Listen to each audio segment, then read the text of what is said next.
second group, and it's all been very, very stimulating. So we were asked to speak about what is ecotherapy, and everybody's been, you know, amazing and sort of becoming very personal and talking about their own relationships rather than just a very sort of matter of fact, this is what ecotherapy is. So I'm going to introduce myself. I guess, you know, I'm mindful of my ancestors who were migrants and refugees in this country. And then I was a migrant growing up in Switzerland and in this amazing natural environment. And I'm really mindful of Arne Næss, I guess one of the founding fathers of deep ecology, who talks about how he could be sitting in a conference and yet he's also on the mountain and he's also by the sea or wherever it is. And, you know, I can hear the blackbirds outside, and even though I'm staring at this square screen, I can feel the mountains, I can smell the grass, I can hear the cowbells, and I can smell the cow pats. And it's all still there in me. So we are creatures of nature. And I guess, you know, part of my journey has also been very difficult, adverse childhood experiences. And from that comes a very strong sense of justice. And I guess for me, ecological justice has always been very closely connected to my questions around justice. And for all sorts of reasons, very much dissociating into the academic world, into the mind, and going off into academia. And I've spent 20 years studying political power and social science, and trying to understand how the world has come to be the way it is, and teaching and researching in this field. And also being very active, so going on demonstrations and feeling, you know, we have to fight. This is a struggle. We have to change the world. And also as having children and setting up local woodcraft folk groups to help children connect with nature and become aware of important social values as well, like cooperation and justice, as well as ecology.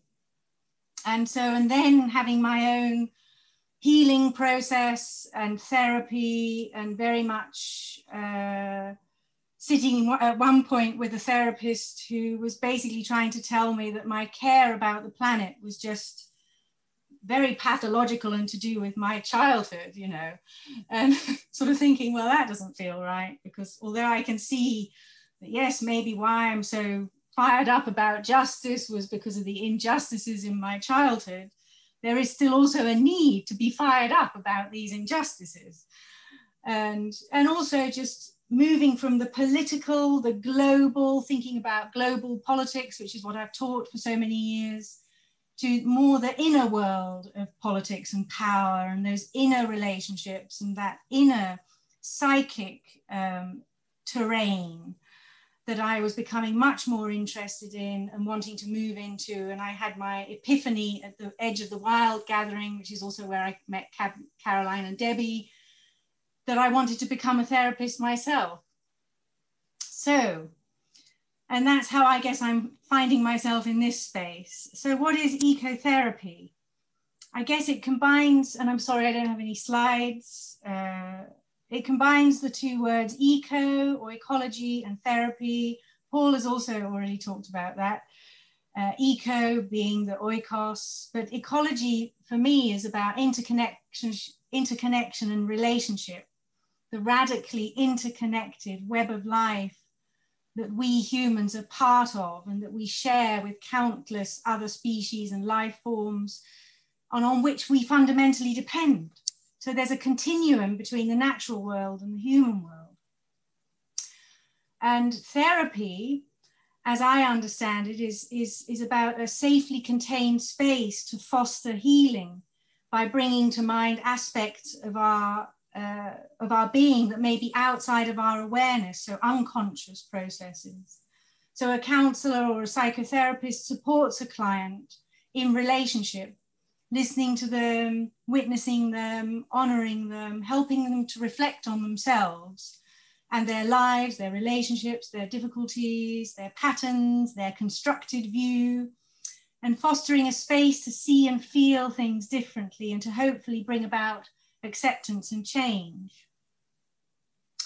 So I've trained at Tariki an other-centered approach, which is based on Buddhist psychology. I've also done some psychodynamic training before that, which I found to be very cognitive and very much into brain or into psyche, but the psyche very much devoid in some ways of the natural world. I'm also a member of Counsellors and Psychologists for Social Responsibility, and I'm also a member of the eco-psychology community. And I really believe that counselling and psychotherapy have a role to play in what Joanna Macy calls the Great Turning, which is the move from the industrial growth society to a life-sustaining society. And part of that journey includes the difficult work of staying with the trouble and of honouring our feelings about the current state of the world, the pain, the suffering, the grief, the anger, about staying with these difficult truths around uncertainty and impermanence and not knowing what might come to pass. And so those of us here who have been versed in the Buddhist psychology, which of course builds on Buddhism, and the first noble truth is that dukkha, or suffering, is happening. It happens to all of us. And so people are seeking therapeutic support, perhaps in response to all sorts of suffering, forms of pain and suffering that are linked to the personal life or our relationships or our childhood or our work or society in general. And in fact, I think, as many people here have already said, I mean, it's something about our society, our culture, our modern, industrial, alienated, capitalist political economy that is hugely destructive of the fabric of life. It's devastating communities, it's ripping us from the bosom of nature. It's sick in many ways. And even though modernity has brought us so many riches, and I wouldn't want to be without a lot of them, it has also introduced schisms and separations and binaries and splits, such as, for example, the nature-society split, the mind-body split, and the sort of competitive culture that we live in is hugely sick-making. It pits us against each other and it exploits people and planet, and we numb ourselves with distractions to get away from the pain of this modern living and to get away from the traumas of the past and our anxieties in the present, which might include eco-anxiety, for example. And I think also there are vested interests that keep this society the way it is. It suits a lot of people, those in power, that we are sick and disconnected and enslaved. It's much easier to dominate us that way. And technology helps this perfect this cycle of domination. So we've created a system that only benefits the few, and it needs to change. And so it's a political and an economic and a cultural and a social and a psychological struggle for the liberation from all forms of domination. And so I think eco-psychology helps us to cut through these separations. And I think in an ideal world, we wouldn't need a prefix eco, and we might not even need therapy because we have much healthier communities where we look after each other and we look after the planet, but we don't live in that ideal world. And there's a lot of pain in the world, and we are living in disharmony with the natural world. We have othered nature, just as we have othered other cultures. And so I think that's also where that sort of decolonial and global perspective to eco-psychology comes in, which I've talked about in some workshops here.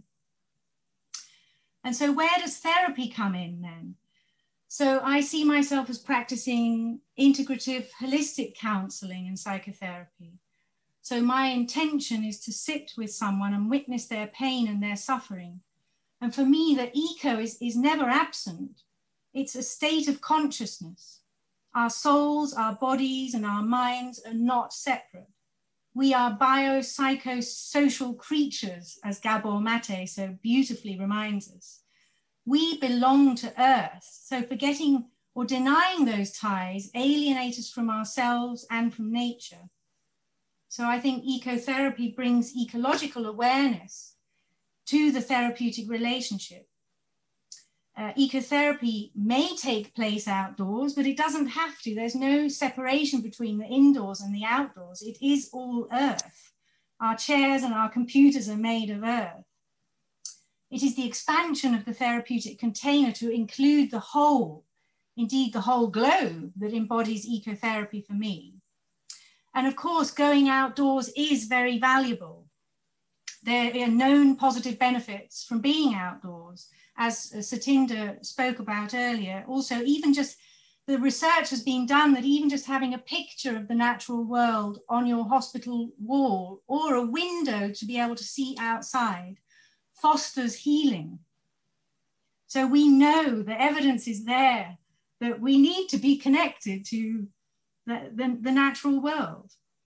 And I think by taking counseling and psychotherapy outdoors, that enables us to expand the therapeutic container, to bring our awareness to the radical interconnectedness with nature in a real embodied way. It enables us to move beyond the traditional heady, cognitive, face-to-face armchair scenario that is traditional counseling, and to move, to expand our minds and our bodies dynamically, moving through space together, side by side, with direction or without, with purpose or without, allowing our relationship to be held by the earth. And we see ourselves anew, witnessed by nature. So I think that's what I was going to say. Thank you. Thank you very much, Lucy. That was great. Thanks.